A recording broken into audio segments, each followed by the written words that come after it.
right, good morning, everyone. We're going to get started with our final presentation for this session.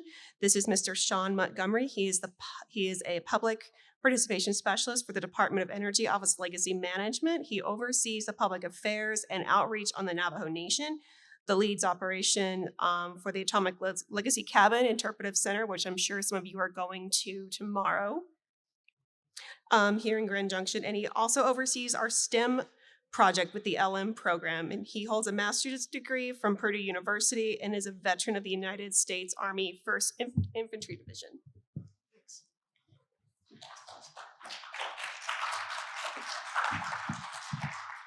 Well, thank you. It's good to see. I know there's some, I stand between you and Chow here, so we're gonna, and this is also kind of outside of your normal track. I'm not used to a microphone. Normally I project, so I apologize if I get a little fired up and excited. So yeah, did anybody get a chance to do the mountain biking that Mary put on in this? No? How about the fun run this morning? Anybody do the fun run? When I saw that you need headlamps, I was like, yeah, no, that's not going to happen. Not much of a runner, but well, welcome. I'm really here to talk to you today about STEM. Anybody, and I see some familiar faces, so anybody have a STEM program where they're at right now? No. Oh, I know. Yeah. Yes. Well, good. Well, maybe this will be the opportunity to get something started. So, let's see here. Of course, it's not going to work now. There we go. So we're going to just hit our mission real quick. I know a lot of you understand what LM does. What we're really going to get into, though, is our STEM with LM program. That's the nuts and bolts of this. Some of the things we're doing in our tribal communities as well, partnering with STEM, and then hopefully some Q&As. I've also got some business cards up here that if something sparks later on, you want to connect, you need help building something, our entire team figures out a way to say yes. So the answer is yes, and you can figure out the question later.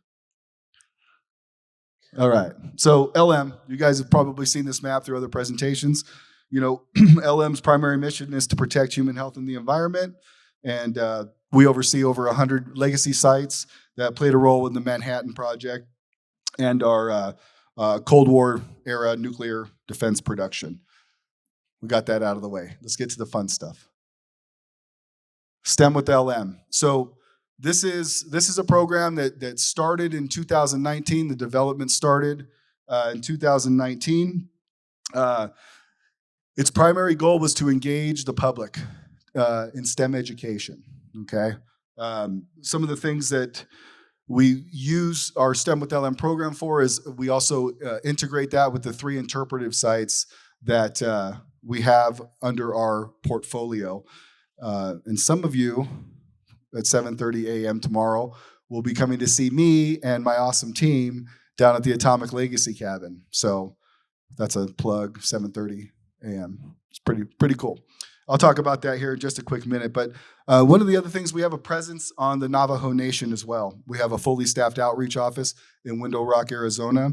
And so with the 3 interpretive centers, this program, the outreach office on the Navajo Nation, these are all public-facing engagement areas for us to get into those communities that we're looking to serve. So, what slide am I on? Okay, 5. Good. I'm catching up here. 3 interpretive centers right here. Hopefully, you guys will come see me tomorrow at the Atomic Legacy Cabin, 7:30. Come and check us out. What's special about that is this is where uranium mining took place in the West during the Manhattan Project. So it's literally where Lieutenant Leahy, we have his desk. It's in there. Trust me, come see it. All right. So it's actually the history down there is special, and that it's in Grand Junction, Colorado, is just amazing. And then you'll see how we've built out a compound, our DOE complex, around this cabin. So one thing about the interpretive centers with our STEM with LM program is these interpretive centers we use as our hubs or our motherships, if you will, to launch out our STEM programming within the communities we serve. So just something to keep in mind. So the process of building out a new program, we get this question a lot since we've started, is how do we go about building, how did you come up with STEM with LM? So we began with obviously what to call it. STEM with LM is pretty trendy and tricky and goes with our name. How do we define success? Some of the basic markers you do in any program. What are the requirements? What are the needs and the opportunity? Kind of a SWOT analysis, if you will, and then how to build support. The other thing that was pretty tricky is right when this was developed and we started launching it, boom, COVID-19. So we had to switch gears. We totally had to switch gears, which for us, being a very flexible team in the communications world, it wasn't that hard, but we had to change a lot of things because we had our timelines, we had our our Gantt charts, if you will, to hit all of these matrix to build this program out, and then COVID-19 hit and we flipped it upside down because we had to go all virtual. There was no public engagement. Let me catch up here on my slides. I don't go off my own script, so I apologize. So anybody get to listen to Director Melendez this morning, keynote? Amazing, right? That's our boss. So we get to brag about him a little bit, and he's not in here, so but this is where the STEM with LM program came from. It was his idea. So if you're a leader in your organization, or if you have direct access to them, these are nice little things you might want to put into their brains, because support and resources from the top down is really the only way you're going to gather momentum to build a program like this, okay? It came from him, and then we just ran with it. So we literally had everything that we needed. And everybody on our team, on the communication side, has had a piece in building out this program. It wasn't just me. I came in 2019. It's been going throughout the entire team. It's been handed off. I just get to take it and run with it now until they kick me out. So we'll see how that goes. Hopefully not too soon. But it came from the director's vision, and then it trickled down from there. So the buy-in was huge. And I'll tell you, the original vision of this was 20 hours of your year, 20 hours. We want the technical folks, right? The scientists, the engineers, the hydrologists. We want you to go out into the community and present something in the STEM field. How did you get interested in STEM? And I think that's what ignited all of this is, whether it was going to your kiddo's classroom and bringing, coloring books in, or bringing in a Lego set, or it didn't matter what it was, really. It didn't have to be for, LM's perspective, had to do with uranium or anything like that. It was just go do something. So you had 20 hours paid to go do this. So, and it's taken off from there. All right. So we'll start at the beginning. Like with any great program, you need to have a catchy purpose statement, right? Some of the buzzwords that we brings to life: awe-inspiring, world-changing. Anyway, that's all fine for paper. What this means is our job is to get the next generation of kiddos fired up to be in the STEM world. That's all we're here to do, right? All this fancy, fuzzy stuff, that's great. Our job is to get them excited, because I don't know in your organizations, but definitely in the federal world and in the STEM communities, the alarm is sounding. We do not have enough kiddos in the pipeline to fill the jobs that we have right now and the jobs that are going to be there tomorrow. So this is one way of LM. This is how we're doing our part. This is how we're throwing our hat in the ring and saying, this is how we're going to get kiddos fired up to come into the STEM fields.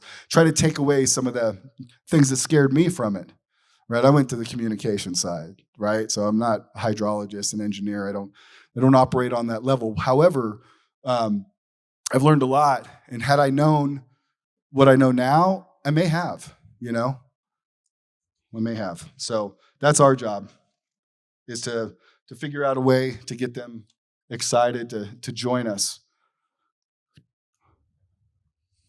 All right.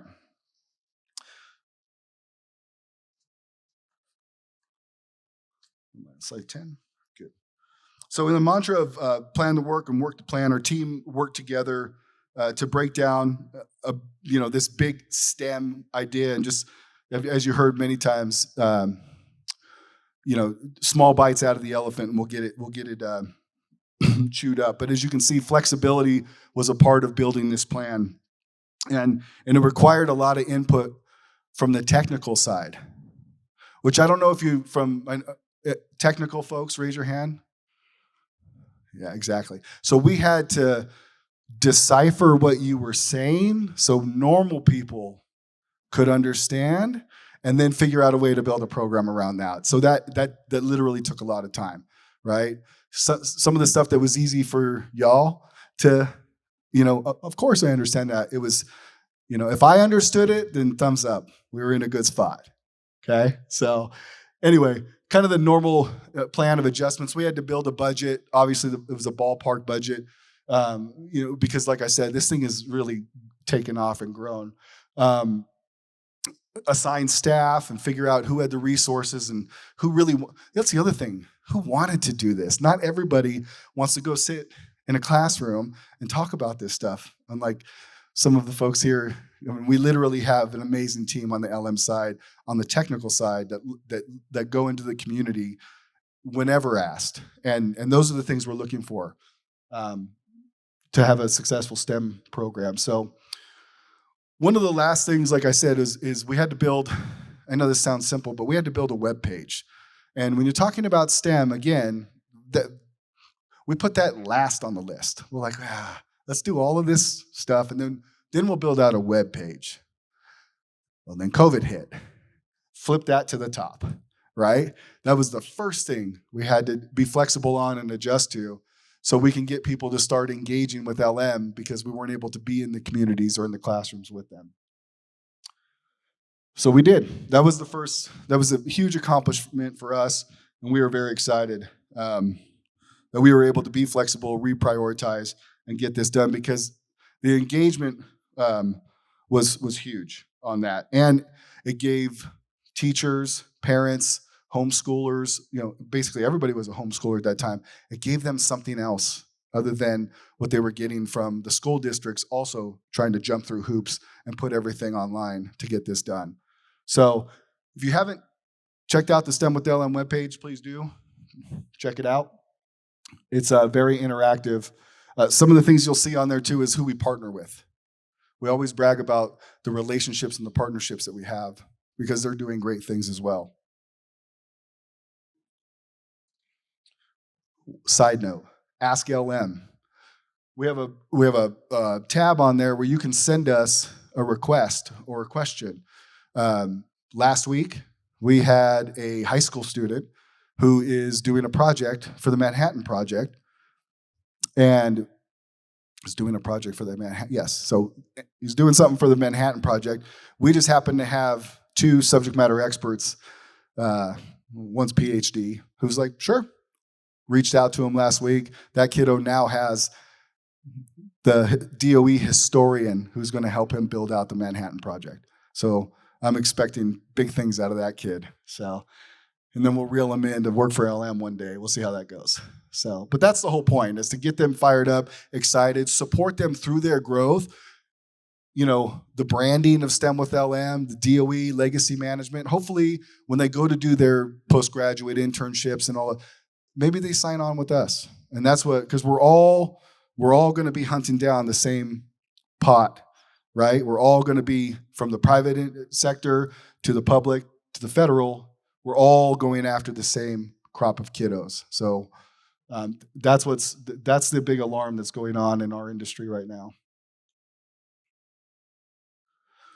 Some of the things that you'll see on our website, you'll see groundwater, composting, native seed planting, periodic tables, The new one, kind of the highlight right now is Radiation in You video. Have you guys seen? Has anyone had a chance? Has that come across? Besides those that work at LM. Well, let me tell you. So the Radiation in You is a very special video. We just won a Reagan Award about it. It's an industry award. It's an honorable mention. We still won the honorable mention award. You have got to go check this out. We have a YouTube LM YouTube page. Get on there and take a look at it. It's a 6-minute video. I promise you, it's something you're going to learn something. I don't care how long you've been in the business. You're also, leave us a comment and let us know what you think. This video is also being used. We've had requests from other DOE offices that are building out their STEM missions and their programs, and they want to use parts of this video. Our team did an incredible job. So get on there, send us a comment, let us know what you think. And if you need something from it, let us know. All right, programming. I can't see from, there we go. But you'll see we're in the community all the time, especially since COVID's lightened up and we're able to get back and interact. On the far right, you'll see Denise. She's in DC doing an elementary program. Up top in the middle, Sarah Woods, right in our backyard here, Las Colonias, one of our sites, one of our banner sites. She's doing the Grand Junction's largest STEM event, which is the Water Festival. I know we don't have a picture of Megan interacting, but the first Lego League, I talked about that. These are going on all the time. Earth Day. Dorina was in her kindergarten's class, coloring pictures talking about Earth Day. And down below, this was the first time we were actually in person for the Los Alamos Science Fest, which we've participated virtually before, but this is something now we're excited to go be in person with. And it's because we have the resources, because we're taking the STEM with LM program very seriously over here in LM. Tribal STEM and activities, huge. This is huge for us. Anybody go to the ACES conference 2 weeks ago in Palm Springs? I know some offices were there. Someone forgot to send a memo to Palm Springs that fall has started. It was still 100 degrees down there. It was brutal. So it was literally going from AC to AC, building. But if your organization, public, private, federal, if you're not involved in ACES, you are missing out. American Indian Science and Engineering Society is literally the banner program for interacting with Native communities, underserved populations. If your organization isn't doing this, you're not one of the cool kids. Okay. Speaking of cool kids, LM was one of the only ones on the DOE side, because we have been integrating with tribal populations for years. All of the individuals you see in that photo, some are LM, but most of them are from the environmental side or the fossil energy side or from our human resources side. All those offices, we just had everybody come in because they finally getting the attention they need, and they're finally getting the resources in those offices currently to start focusing on these underserved populations. So very excited about that. You're going to see more DOE partnerships within DOE. So, and if you want to partner with us, we always find a way to say yes. One of the things I want you to look at down here with the Navajo Nation STEMsation events, and I'll hammer through this real quick, but we've got an amazing partnership with Navajo Nation STEMsation events. We partner with Navajo Nation AML. We have a cooperative agreement. We provide funding to support these events. Every once in a while, we get invited to them. It's amazing, but the numbers are there. So STEMsation on the Navajo Nation, another one you need to partner with if you get the opportunity. They're always looking for booth sponsors and individuals to come down and bring their resources down to the nation. But if you look at these numbers, they're turning out. 850 kids, 109 kids. It's worth your time. We do a partnership with Dene College. It's got to be over 1,000. Right? I mean, it's a lot. So get with me if you are interested in partnering with STEM, but also if you need resources or contacts for the Navajo Nation, if you have a group that focuses down there or you want to, let me know and I'll connect you with the right people. Everybody on our team is involved in STEM. It's not just the outreach. It's not just the Window Rock office. Our long-term stewardship teams, all of our AS&T, everybody goes down. In fact, we have one today. There's a STEM Station event happening, but as you can see, all of our team members are up here. One of our contracting staff, our hydrology team, is down there participating in a hydrology booth, a water booth. So anyway, we always find a way to say yes, and we deploy all kinds of different resources to get down there and interact.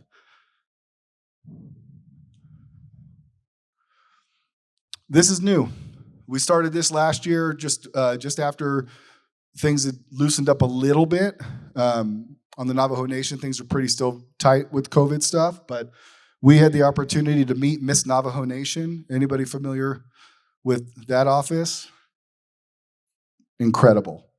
This office, these individuals, these young ladies who are get the opportunity and the honor of being Miss Navajo Nation, they are part of the Navajo Nation government, and they are. Let me get this right here. They're goodwill ambassadors. Okay, so they have their own kind of agendas, but they're always looking to promote education and some of the things that maybe we can help them with, and not just we as DOE, we as humans. So I think it's important that you get the opportunity and look for these outside of the box opportunities to partner with our tribal communities. Okay. What we're thinking about doing here, and the reason why I said thinking is they just got through their 2022 pageant, and we're in collaboration currently with them right now, is to support a Miss Navajo Nation STEM event. And what that would do is go around, focus on the Miss Navajo Nation's high school alma mater. So hopefully that would rotate through the nation every year, and we would put on, in partnership, supporting her office and her to put on a STEM event throughout Navajo Nation, and that would be coupled with the STEM Station stuff that I was talking about earlier. So anyway, this is currently a hot topic. We were trying to get it pulled off in 22 here back in I forget May. We weren't able to get it done, so we're going to get it done in spring of 2023. More to come on that. Future focus, and I'll hammer through this real quick. Anyway, as you can see, we got a lot going on. Okay, we're partnering with our Arctic Energy Office. We've got a grant currently headed up there to support 17 tribes. We've got a couple sites up there, but really it's about getting to our underserved populations, getting them the resources, whether that's people or funding or activities. That's one of our main focuses. We're doing locally here. I just signed on to be a substitute teacher. So that's going to be, I can't remember if you eat the apple before or after you teach. I'll get that figured out. But we're going to do a STEM club and do pilot programs here where kind of like STEM in a box, monthly or bi-monthly. We send it out to the teachers. They open up the box. Boom. They start hammering out STEM activities.